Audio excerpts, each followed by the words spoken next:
I don't know what everyone wants to hear or what we want to do, so I'm open to answer questions. Anyone's interested in getting into the industry or what you want to do or how you want to do it.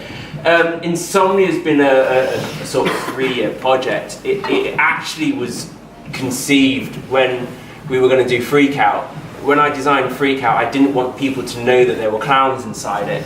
So I came up with a story of a little girl who's having nightmares, and year 1 could have been the clown maze, year 2 could have been a corn maze, and the idea was you would go under the bed and into the clown maze or through the wardrobe. And the farm wanted a generic sort of clown maze scare it was kind of the starter scare maze, that's kind of what it was, so that's what it turned into. But I never let go of the idea of Insomnia and a little girl, and I kept writing different stories, and there are actually 4 different types of Insomnia. I'm writing a stage performance one for London, which is the real story of Insomnia, which is set in the 1920s and 30s. So you take a story like that of a little girl who's having nightmares and think, okay, well, how do we get the audience into it? So it makes sense to bring that audience into her dreams. She can see them, the mother can't see them. So in this cue line, sort of unique cue line where we've got actors telling the story of what it is, it allows the audience to understand, okay, this girl's having nightmares and her mum's trying to look after her and say, you're not having nightmares, and all this stuff that's going on. We always had trouble at Screamfest with throughput, that when we did Slasher it was only doing 240 an hour, so we added another execution room onto it which took it up to 480 an hour. It still wasn't enough when we're now letting in 2,500 people on a maximum night. So the mazes have to do 800 to 900 people an hour. And the only way you can do a theatrical performance is put something in the queue line to tell that story. And we tried to do it on Love Hurts, and the audience never really understood that storyline of this Professor Hart that wants to do dates and take people.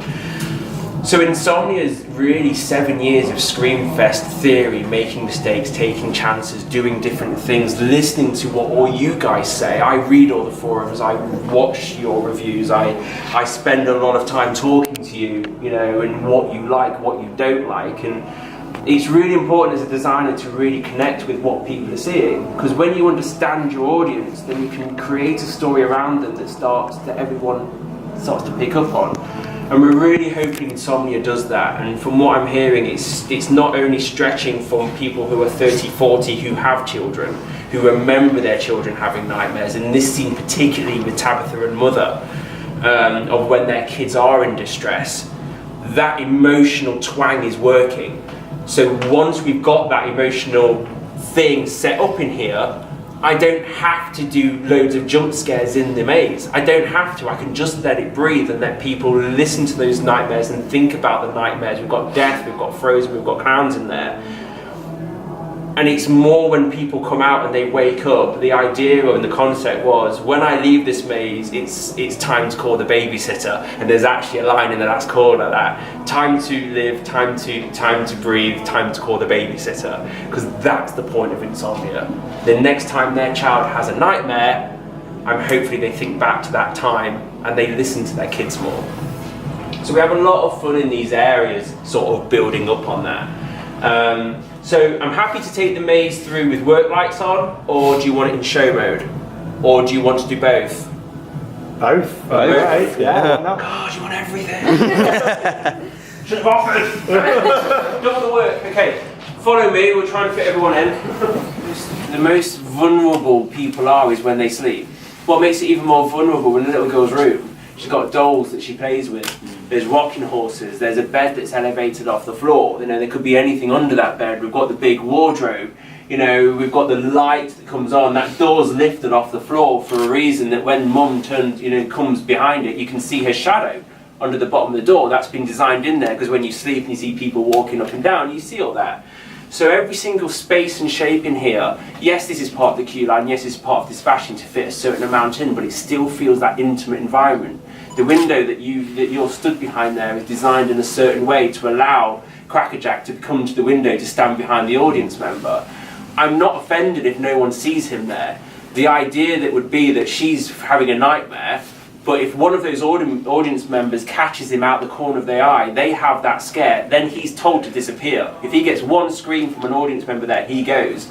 So then the idea of the girlfriend going, there was a man at the window, that he says to girlfriend or boyfriend. They go, there's no one there, and it's just the actress freaking out. So now she's done that, so when the actress goes to sleep again, she can go, you saw Cracker Jack, didn't you? And that start of connection that personalises it with all of you, the audience, and what she's doing, and she's talking to you because she can see you. It's creating those moments again where the mum comes in and those emotional hits. I've set the story up in these 2 rooms to allow that to go through the whole maze. I can do anything I want in that maze. It could be any nightmare, but the fact is the connection between mother and daughter, and as long as I finish the maze with that same connection, you get a loop story. So Insomnia could be 3 times bigger than this.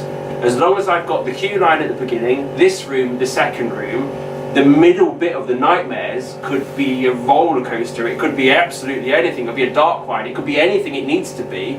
And then the end of the queue line attraction, I just stick a Tabitha room on the end of it to finish the package and have a corridor that says wake up, and sell you lots of photos. And it's all about that in design. And you've got to think about storytelling is storytelling. Whatever you stick in the middle of it is just the fun bit that people come to do. But the emotional hit is what makes people love it. I mean, I still get it now when I hear the Nemesis theme song. You know, those rising tones. It reminds me of a kid and seeing that thing come around the corner. I've never forgotten that, and I never will. And that's what we're trying to do with these rides, that people never forget. So, actor corridors all the way that run around the back, as well as all of they're not very exciting, quite honestly. In fact, there's balls and everything. Obviously, there's a back area there where Cracker Jack can go around the back and the windows. And we've got par lights. These are just normal par lights here, but the reason we've put netting in the windows is to diffuse the light. Makes it look much more natural. Without the netting in, it just looks absolutely horrendous. You know, so it's just a simple net you get down, well, I don't know, little. Yeah. You know, it doesn't make the light much more expensive. So, alright, so the perfect place.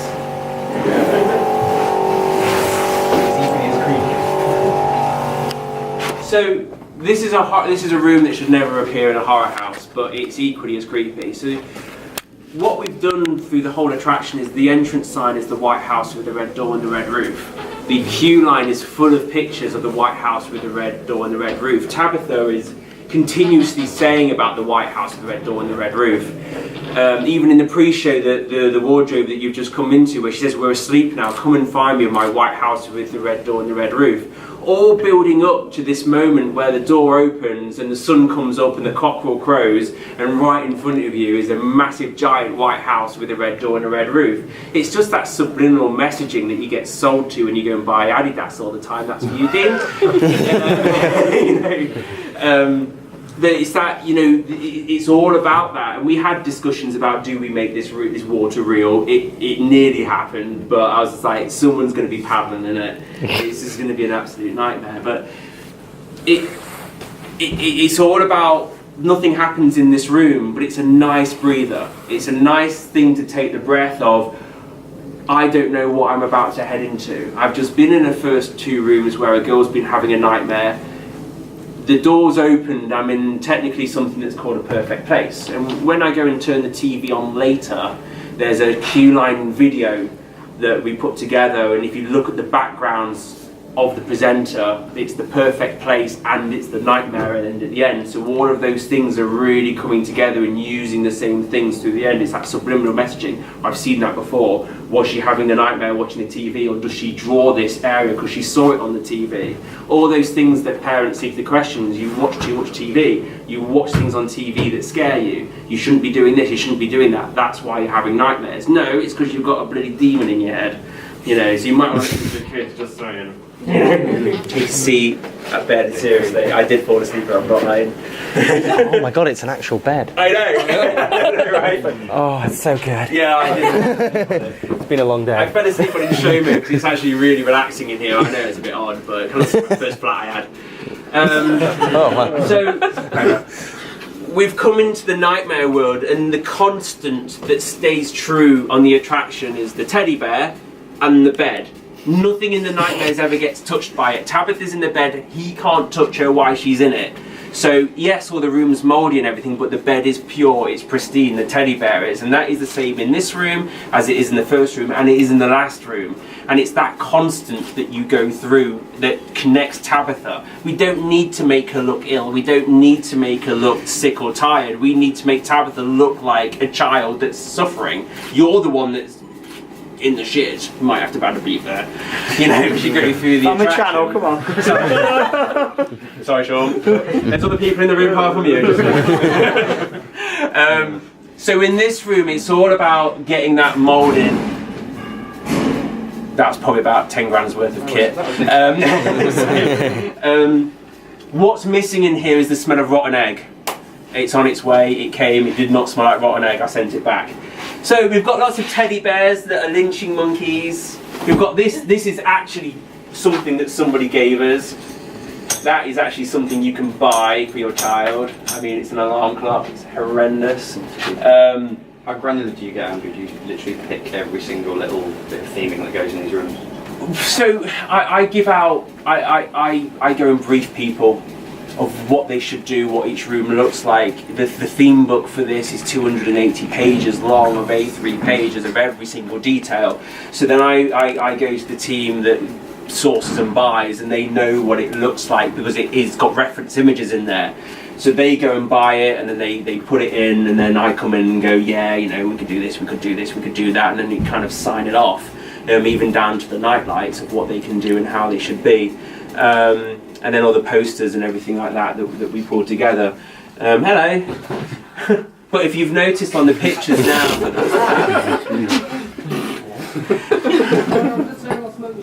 Okay. What you'll notice about the pictures in this room is the white house with the red door and the red roof has now turned into the green gungy house with the red roof and the red door. The pictures of Cracker Jack are now actually in the drawings when you go and look at the details on the wall. That he's actually now affecting that dream that she's got and making something that was so pure, poison, rotten and falling apart. So let's move on.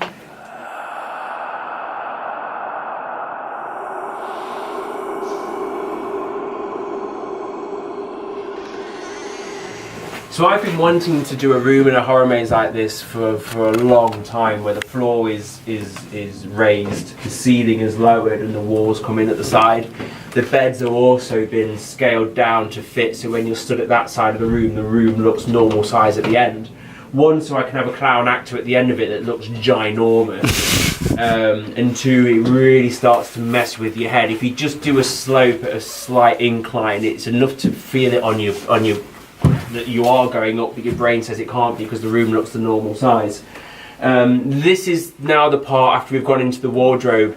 There's a cheesy joke in there about skeleton in the closet. Oh, sorry, it's really bad, but it is in there. It's on the back wall. These are all different nightmares that people have, from death, from freezing to clowns. And this is the part where Cracker Jack starts to hit nightmares that other people have. So essentially we've now stopped aiming at the adults because the adults have been emotionally attached to it, and we're now making a terror maze that flows through to get the throughput, but also starts going after the teenagers.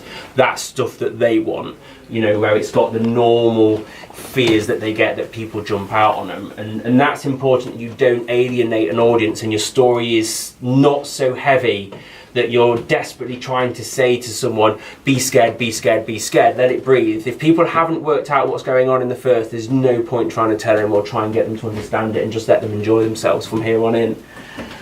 There's a bit of a gag that's going on in these rooms. All these next three rooms work together from space. The wardrobe is claustrophobic from a clothes point of view. This one widens out and gets more claustrophobically. The next one is very thin but very tall. That is all to set people's brains off. They don't know what's happening, so the Cracker Jack scare can really hit them hard. And that's why these three rooms are linked together like this.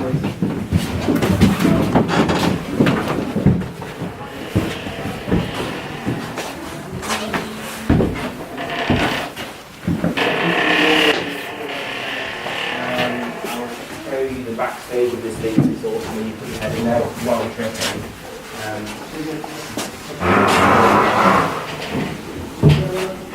So, probably a few at a time. You just go down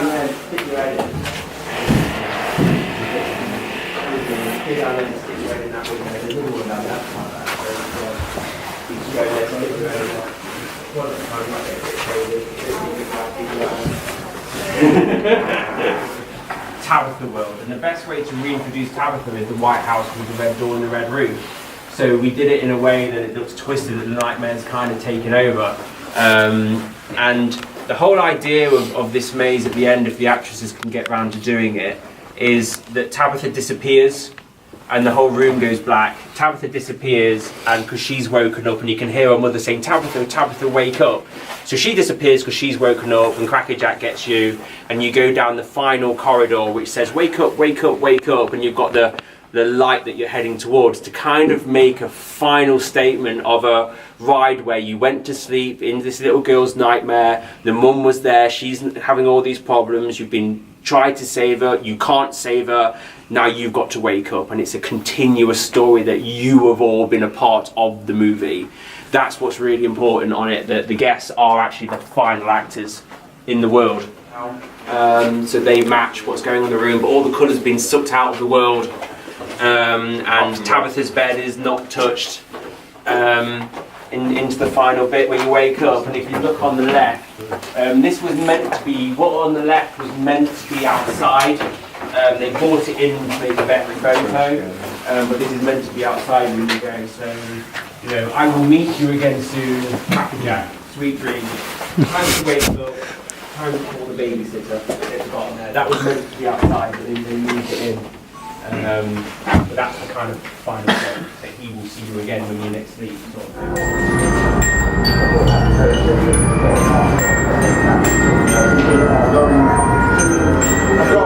It's a dream and taking an idea and understanding how it's going to theatrically perform. It's the same on roller coasters, it's the same on rides, whatever you do. You can do the set design from an architecture point of view, but you've got to have a good understanding of show, understanding of an audience, and understanding how the lighting works. This looks like a normal room, and it looks like a normal room because it's laid out like one. You know, we've got the lights that would be in a normal room, it's night time outside, so we've built the set back where we've got the blue lights on outside. And as you can see in the roof, there's 4 different spots. That's so the actress playing Tabitha could scream in very different areas where the mum's going to be when time stops. We also have show lighting at the back, which is just 2 paths to allow backlit, so the whole room kind of can perform and give different people different perspective as it goes on. The whole idea of this room is to really tell the audience what's happening in Tabitha's world. She's drawing pictures of the White House with the red door, and she's handing them out to the audience. They have 5 show buttons in this room. There's one over here where Tabitha's having a story read by her mother. We've got the TV, we've got the door, and we've got the drawing. But the one I like the best is this one here.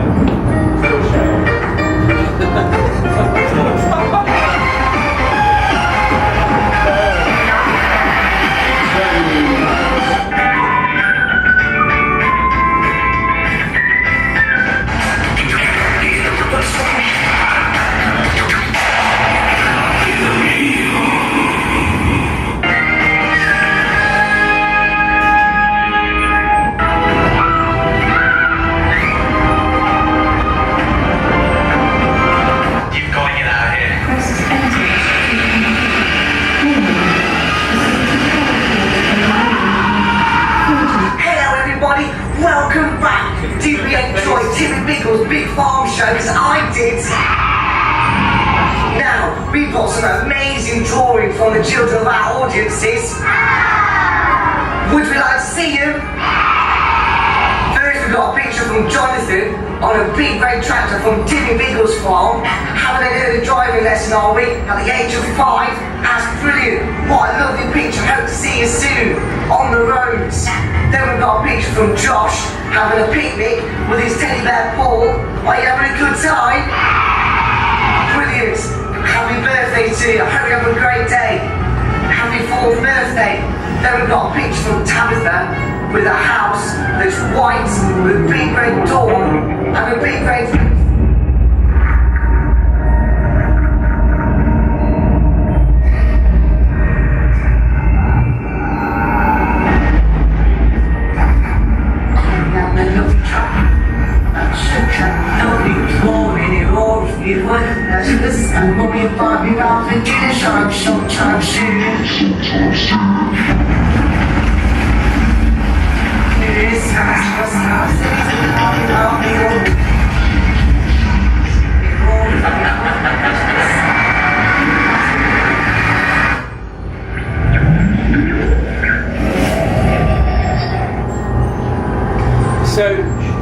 of Easter eggs in there. If anyone has been coming to Screamfest for a long time, that's all of the attractions that I've done here that we've done video for on there.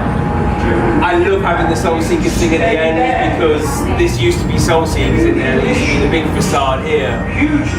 Soul Seekers was always about a most haunted style television show that people were watching at home while you were here in it. So to have an opportunity to have a family watching it. And the whole idea of the TV show is it's quite a normal thing of a kid sitting there watching telly and then she's watching things that she shouldn't. And mum's like, you're having nightmares because you're watching horror. So turn it over, so she puts on the kids programme. Tabitha's watching it, her mum freezes because Crackerjack comes into the world because she's going to bed and she's getting tired, so he's breaking through. To a bit where she's screaming and her mum comes back to life and she's watching Soul Seekers. Of course there's nothing, a child, the issue with a child is what she's watching on telly.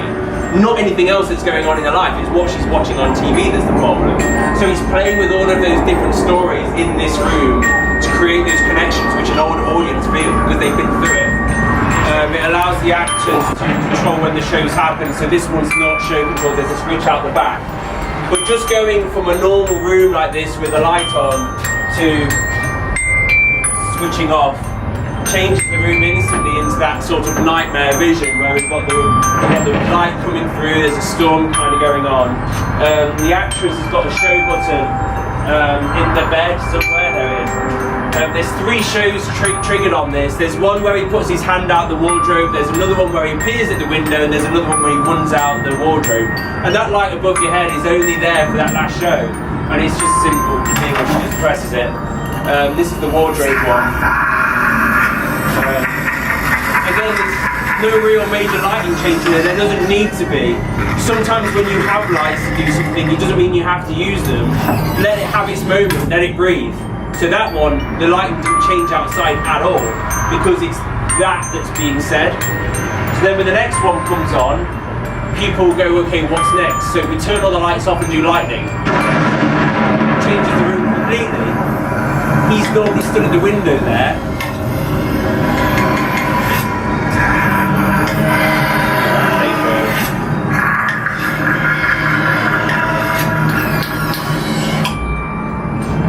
So that one there, the window's properly changed, and no one's going to see all 3 of these shows in this room, they're not meant to, because I don't want everyone to see him banging out that wardrobe every time. But the third one's the big one, where it starts with knocking on the wardrobe door, and then that light comes into use. So all the backlights are turned off. I don't want this distracting, so you switch between the 2, they never flash at the same time. So when all the lights come back up, it goes into a different state. So all that stuff is thought about from a design process in the drawing stage of how I want these scenes to be worked and how I want them to go through. So I'm just going to press the next show in there as you come through. And the lights are night time. No one will really see it unless they're in this room for longer than they should be. It's a little bit of detail that I like to add into my mazes that I know probably no one's going to see. What happens is when that show finishes, the sun comes up in here. That'll go yellow and then it'll all go blue. Okay.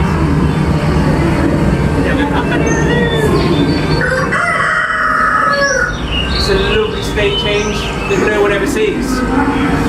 But I know it's there. And if people are in this room too long and it goes back to night time, it's a thing to kick people out of here. I think little bits like this are important. No, I don't know why I put them in, it's a nightmare, but yeah. Another soundtrack, there you go. Then I'll go back. The sun will go down again. Yeah. So it's as far as you're concerned, it's batching into that and then it's the maze from these doors. Correct. Yeah. So this room's linked to those. So when that one kicks out and they open, it makes the sun come up. Depending on, it doesn't matter which one kicks out, they'll both do it. It's quite a complex system to run it, but yeah, so the idea is these kick out every 20 seconds, they can have a maximum of 14 people in, even though the maze works better with 8, it works better with 1 quite honestly, but you know, we can't do that, but they can hold 20, but recommendation is 14. The attraction is safe from a fire point of view for 20 people, but as soon as you start going over 14, 15, 16, the experience starts to really dip off from that point of view. So I always try to keep it low. but these just kick out all the time. We've got a CCTV camera in here, and how these were working tonight was perfect. The groups were meeting up in the maze at the end, in the mirror maze, just because the show's too long in there. It will be changed tomorrow, it won't happen anymore. You just can't do it. Get it louder. So, we're now in Hood Nightmare. The lighting has now changed to green on this, where it was pink and white in the last room we were in. But the actual lighting out the window is exactly the same as that first room at night time. So the state is exactly the same, because now I can start playing with the colour. Yeah, it's all green and everything, it's not pink anymore, but the actual night outdoor bit, when she was going to sleep, is exactly the same. So when the button's pressed, and the strobe being white allows the room to be shown as green, that going red works well with green. So,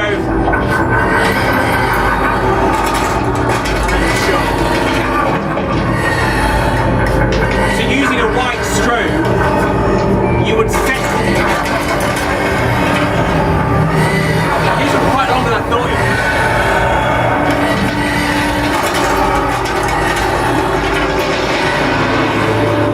would. So using a white strobe, you set dress in a lot more detail. You would never use a red strobe in this room because the colour of the green would go black. You're mixing colours with lights. If any of you guys use Photoshop in here, or you do your video editing, RGB works the same as lights it does with paint. So you should never do it. If you're going to spend a lot of money and time set dressing making a room green, use a white strobe. If you want to inject that horror red into a scene, do it out of the window. Because then they can mix together, but don't do it all at the same time. What you'll notice is the strobe comes on to show the green, the red comes on later to get out. So I'm going to hit it again, and you'll see what I mean.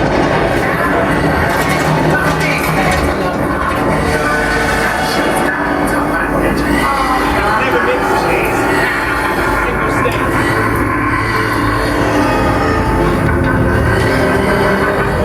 When you go through the rest of the maze, just see how I've mixed colours with lighting. They never mix it here. We've got the red light behind the windows, so that stays contained. We've got the black and the red, and then all the death beds and the clown bed and the blue bed, they all mix together to create the reason I use like these spots and these LED strips under the bed is I wanted people to see the end of the room, but I wanted to contain the lighting. I didn't want to flood the whole space. So this is the death bed, that's the frozen bed, that's the clown bed, and if you do this sort of lighting, then you can contain it.